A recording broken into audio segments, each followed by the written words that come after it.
आज आप भले ही पृथ्वी पर मजे से रह रहे हो, पृथ्वी पर वह सब कुछ मिल रहा है जो आपको चाहिए, लेकिन आज से 1 अरब साल बाद हमारी पृथ्वी का तापमान इतना अधिक हो जाएगा कि हमारा अर्थ पर सरवाइव कर पाना नामुमकिन हो जाएगा, जिसके कारण हमें एक नए घर यानी दूसरे ग्रह की खोज करनी पड़ेगी जहां पर हम इंसान सुरक्षित रहें। हमारे सौर के लीडर यानी कि सोल सोर्स ऑफ एनर्जी, जिसके बगैर जीवन की कल्पना करना असंभव है, जिसके अंदर एनर्जी का सोर्स केवल हाइड्रोजन और हीलियम है। जब हाइड्रोजन और हीलियम के एटम आपस में कंबाइन करते हैं तो न्यूक्लियर फ्यूजन होता है, जिसके कारण एनर्जी लाइट के रूप में प्रोड्यूस होती है।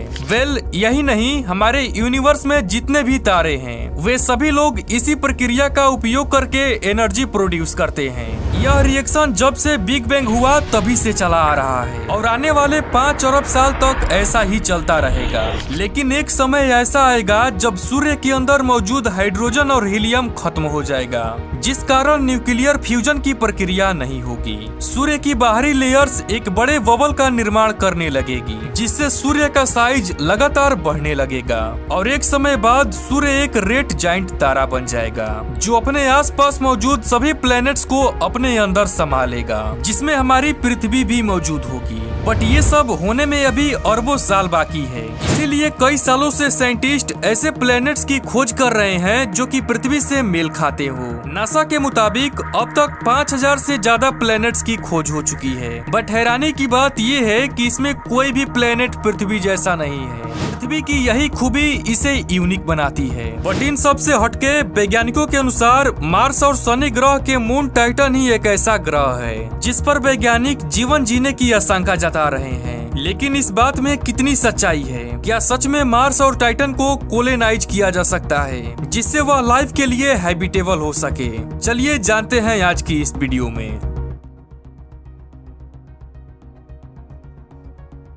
लेटेस्ट डाटा के अनुसार हमारे सोलर सिस्टम में 8 प्लैनेट्स और सौर मंडल के सभी ग्रहों के चंद्रमाओं को मिलाकर कुल 293 मून्स हैं, जिनमें से हर एक की अपनी कमियां हैं। जिसमें से मरकरी और वीनस हैबिटेबिलिटी के लिए बहुत ही ज्यादा गर्म हैं, जहां शुक्र ग्रह का एवरेज टेम्परेचर 464 डिग्री सेल्सियस होता है और मरकरी का औसत तापमान 167 डिग्री सेल्सियस है। और वही जुपिटर और सैटर्न में कोई सॉलिड सरफेस ही नहीं है। और ठीक इसी तरह का हाल सभी मून्स का है, जहां कोई बहुत ही गर्म है तो कोई बहुत ही ज्यादा ठंड है और कई का तो एटमॉस्फेरिक प्रेशर इतना है कि वहां इंसान 5 सेकंड से ज्यादा सर्वाइव भी नहीं कर सकता। इनबैलेंस एटमॉस्फेरिक प्रेशर और लो ग्रेविटी यही 2 मेनली कारण हैं, जिस वजह से मून और मार्स को इंसानों के लिए हैबिटेबल बनाना काफी ज्यादा कठिन हो जाता है। पहला रीजन ये है कि मंगल ग्रह का एटमॉस्फेयर धरती से करीब 100 गुना पतला है, जिस वजह से वहां पर आर्टिफिशियल गैस को पंप करके ह्यूमन के लिए हैबिटेबल नहीं बनाया जा सकता,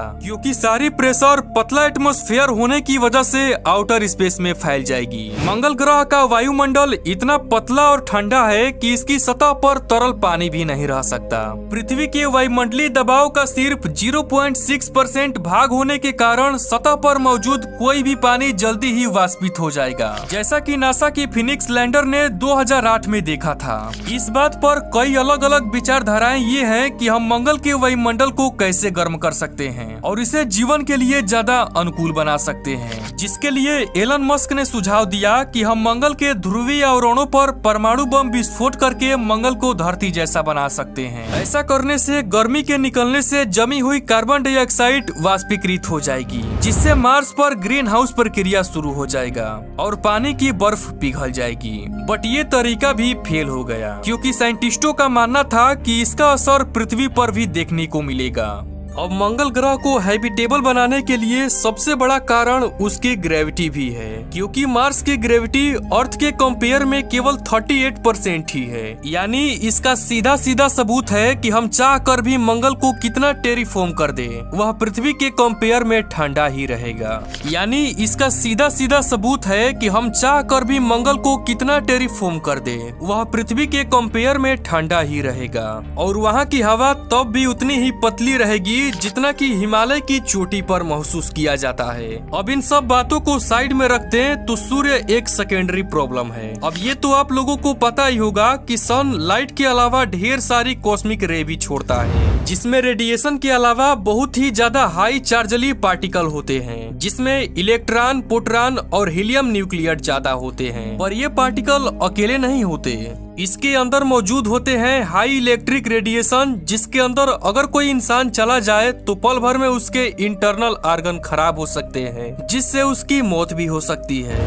नाउ इसी रेडिएशन से हमें पृथ्वी की इलेक्ट्रोमैग्नेटिक फील्ड बचाती है, जहां पर धरती की मैग्नेटिक फील्ड सूरज से आने वाली इस यूवी रे को रिपेल कर देती है, यानी कि वापस भेज देती है। इन शॉर्ट, जिसे हम नेक्स्ट होम कंसीडर कर रहे हैं, उसके पास एक मैग्नेटिक फील्ड और एक डेंस एटमॉस्फेयर होना चाहिए। बट मंगल ग्रह और चांद के केस में सबसे बड़ा प्रॉब्लम यही है, क्योंकि इन दोनों के पास ना ही कोई मैग्नेटिक फील्ड है और ना ही कोई डेंस एटमॉस्फेयर। तो ऐसे में हमारा अगला अर्थ कौन होगा? तो इस सवाल के जवाब में एंट्री होती है टाइटन की। टाइटन मून और मार्स के लगभग सारी कमियों को पूरा कर देता है और जीने के लिए एक बेटर सा लाइफ इन्वायरमेंट देता है, और इस बात को हम आगे कुछ फैक्टर में समझेंगे।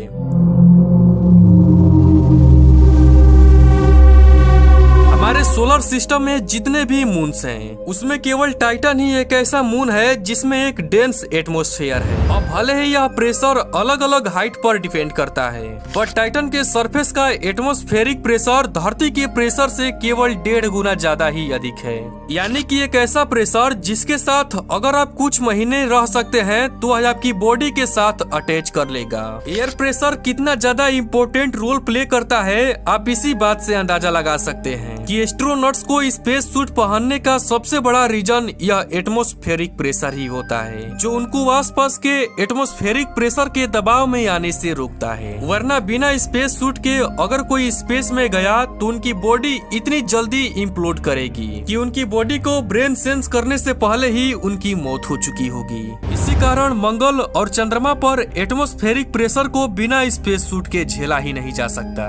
मगर टाइटन का एटमॉस्फेरिक प्रेशर ह्यूमन बॉडी के लिए रिलायबल है। यानी कि साफ शब्दों में कहा जाए तो टाइटन पर इंसान बिना स्पेस सूट के भी रह सकता है, और यहाँ तक कि इंसान को टाइटन पर किसी परमानेंट डोम के अंदर नहीं रहना पड़ेगा।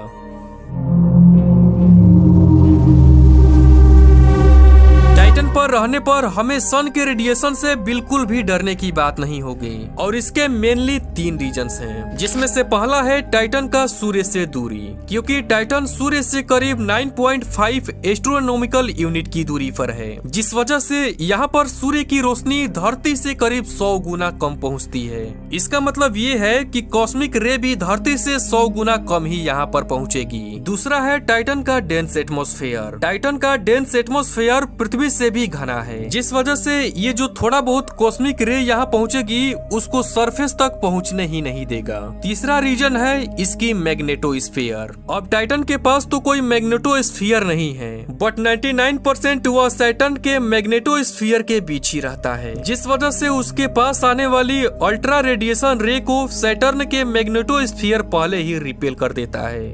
अब किसी प्लेनेट पर रहने के लिए ग्रेविटी का भी एक बहुत बड़ा रोल होता है। जरा सोचिए, ऐसे प्लेनेट पर रहने का क्या ही फायदा जिस पर आप पैर भी नहीं रख सकते। बट इस मामले में भी टाइटन की ग्रेविटी बहुत ही सही है, क्योंकि यहाँ की ग्रेविटी अर्थ के कंपेयर में 14% ही अधिक है, जिस पर इंसान आराम से चल सकता है। एंड लास्टली, यदि हम अपने ग्रह से बाहर निकलकर कहीं दूसरी जगह बस्तियां बसाना चाहते हैं तो हमें जिन आवश्यक संसाधनों की आवश्यकता होगी उनमें से एक है ऊर्जा, जो टाइटन पर काफी मात्रा में है। शोधकर्ताओं का कहना है कि वास्तव में टाइटन के पास इतने ऊर्जा स्रोत हैं कि वह यूएसए जितनी बड़ी आबादी के लिए रोशनी बनाए रख सकता है, जिसमें परमाणु ऊर्जा, सौर ऊर्जा, पवन ऊर्जा और जल विद्युत शामिल हैं। अब जैसे कि वहाँ सनलाइट बहुत ही कम पहुँचती है, जिससे वहाँ सोलर पैनल भी अच्छे से काम नहीं कर सकता। बट सन के अलावा यहाँ पर कई एनर्जी के सोर्सेस भी मौजूद हैं, जैसे कि लिक्विड मेथेन, एथेन और हाइड्रोकार्बन।